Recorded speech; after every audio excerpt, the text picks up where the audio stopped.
Jesus is the way, the truth, and the life.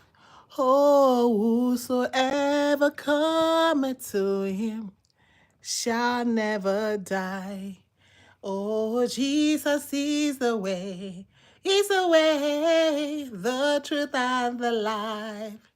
Yes, whosoever cometh to him shall never die. Hi, everyone. Here is your friend. I'm back again today.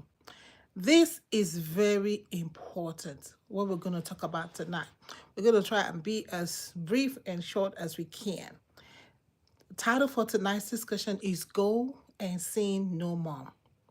Jesus said he did not come to condemn the world, but he, that through him, the world will have salvation. He came to save his people from their sins. He came to redeem man, to redeem us from our sins. Because if you look around now, it's like everything, oh, the devil made me do it. Anybody that's doing anything is like, man has no control.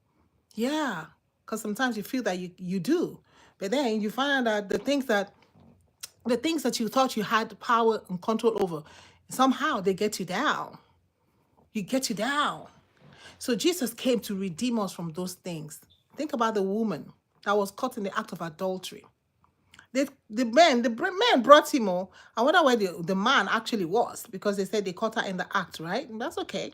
I mean, that's what women have to suffer. And so, what did Jesus do? The people that came to accuse her, the accuser of the brethren, they were ready to stone her. They were ready to end her life. But Jesus interrupted it. That's why Jesus came, to save us. Because sin breeds death. And so Jesus came to stop us from dying. He says, whosoever believes in him shall not perish, but have everlasting life. And so Jesus just showed it to us right there. Jesus said, he that has no sin, cast the first stone. Before you begin to accuse people, the scripture says, when you're accusing somebody of stealing, are you stealing? You're accusing somebody of committing adultery. Are you committing adultery? You're accusing somebody of committing fornication. Are you doing the same thing? You're accusing somebody of covetousness. Are you being covetous yourself? So Jesus said, let he that has no sin cast the first stone. All of them, from the eldest. From the eldest. Do you see that? See, they judge themselves. They judge themselves. Hey. They judged themselves that they had sin.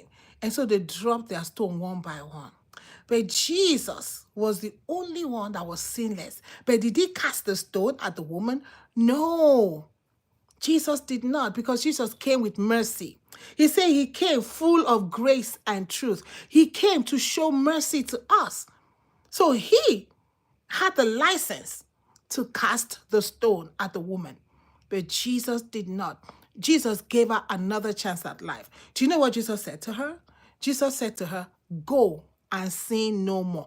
And that is what repentance is. Repentance is not just you feeling sorry, or we feeling sorry, or I feeling sorry for what I did wrong, for whatever wrong I have committed. No, repentance is go and sin no more. Meaning, make a U-turn. If you used to lie, stop lying. If you used to steal, stop stealing. If you used to be covetous, stop being covetous. If you used to commit adultery and fornication, you need to stop it. Every kind of sexual immorality, the bang bang, all that one, all the bestiality, all of them, yes. Jesus said, go and sin no more. That is a true repentance. He's not just coming to say, oh, Jesus come into my heart. Jesus, oh, no. Jesus told the woman, the woman never said, Jesus come into my heart. Let me say that again, guys. Nobody that Jesus said, go and sin no more, ever said, Jesus come into my heart, because that is not the cocoa of the cocoa. That is not the cocoa of the matter. That is not the real thing. The real thing, Jesus said it over and over again to sinners. He said, go and sin no more. Turning away. Was Jesus excusing the sin of the woman? Of course not. But what he did, he extended mercy to her. Because man will want to crucify her. Man will want to take her out. Why? Because she did wrong. But Jesus said, I'm offering her an exit from man, always constantly looking for how to take her out. Always looking for how to condemn you. Always looking for what you have done wrong, for what you are doing wrong, for what you, even the ones you have not done. They already have thought in their head that you're going to do it. So they are prepared for the day that you will do it. Jesus is bringing an exit plan for us. You see, when you go into a university, you apply for a 4-year course, you must have an exit plan. You don't want to turn a 4-year course into an 8-year course.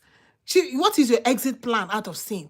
Jesus is the way to the Father. He said there is no other name whereby we must be, we can, we will, we should, we must be saved. Only the name of Jesus. Jesus guarantees the forgiveness of sins. He said, they asked, he said, what do you think you have that you can forgive sin? Yes. Only him guarantees the forgiveness of sins. That's the exit plan.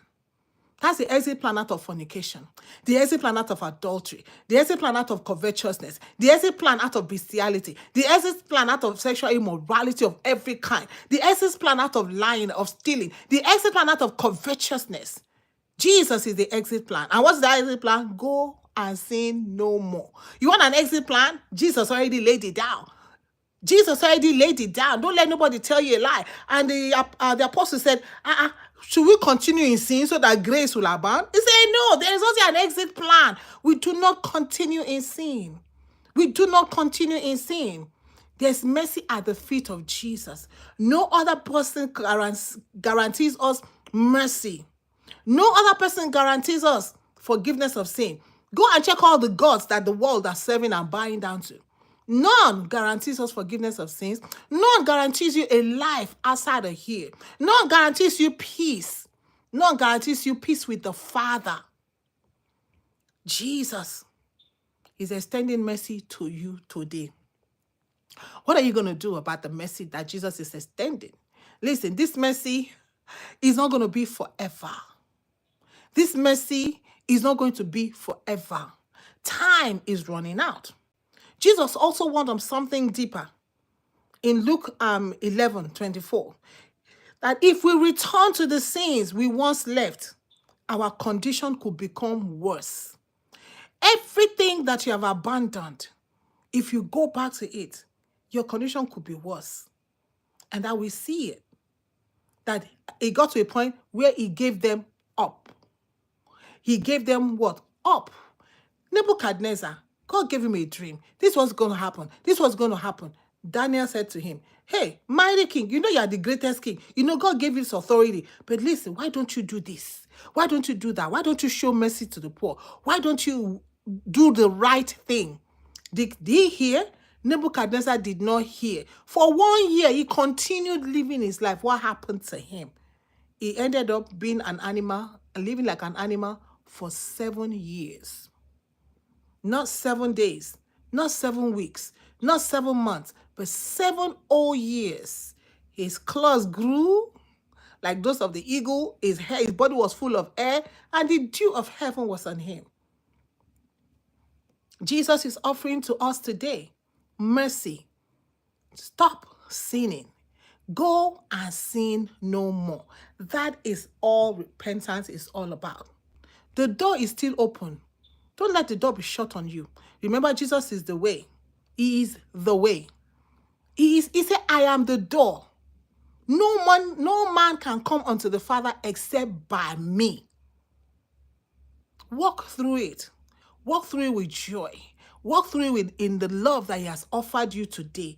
Go, I'm saying the same thing. Jesus said it, and I'm just lending my voice. Go and sin no more. There's nothing like, oh, I cannot help myself. Go and sin no more. It's what Jesus told the woman that was caught in adultery. Go and sin no more. The man that was brought to Jesus, they couldn't find a way. They opened the ceiling, let him down. Jesus healed him. Jesus told him, go and sin no more. Why Jesus keep telling people, go and sin no more? Because that is repentance. He did not say go and pray. He did not say no. Go and sin no more. Desist Resist the enemy. And that's what scripture says, he will flee from you. All this binding the enemy, am I bind the air, bind the way. But resist him is what God is asking us to do. Resist that lying, that stealing, that covetousness. Resist that malice. Resist that drunkenness. Resist it. Resist that fornication. Resist that adultery. Resist that sexual immorality. Resist that wickedness in your heart towards another person. Unforgiveness. Resist it. Go and sin no more. There is mercy at the feet of Jesus. Come to him today and then go and sin no more. They brought the woman to Jesus. She came to Jesus. The man that they let down the roof, they brought him. He came to Jesus, right? But after you leave Jesus, go and sin no more. So trusting the Lord that somebody will take this. And then you think about all the things that you're doing. That is not right. That is contrary to the scriptures. You're doing that is hurting people. You're hurting people. You're taking advantage of that young girl. You're taking advantage of that young lady, vulnerable, because they cannot pay house rent, because they don't have a job, because they're looking for promotion. You're taking advantage. You know you're a married man. You're committing adultery. You know even if you're single, you know you're not going to marry them, but you know they are vulnerable. They're in college, right? Even high school. You're taking advantage because maybe they're having problems or the other. You're taking advantage. Scripture is saying, go and sin no more. And you young woman, young girl, go and sin no more. That's what it is. There's no other way. There is no other way that I know. I follow the Lord Jesus. That is the way that he has set up. That is the way that he has put in place. That is the door that he has said. This is the door to it. Go and sin no more is the door. Walk in today. Mercy is available for all of us. The Lord bless you. The Lord keep you as you walk into that place. As you sit at the feet of Jesus and receive that mercy, and then you go and sin no more. Hey, Barry. Thank you all for joining Armor. I appreciate you all. Thank you for taking the time to hang out with us today. So we'll catch you next time. Adios.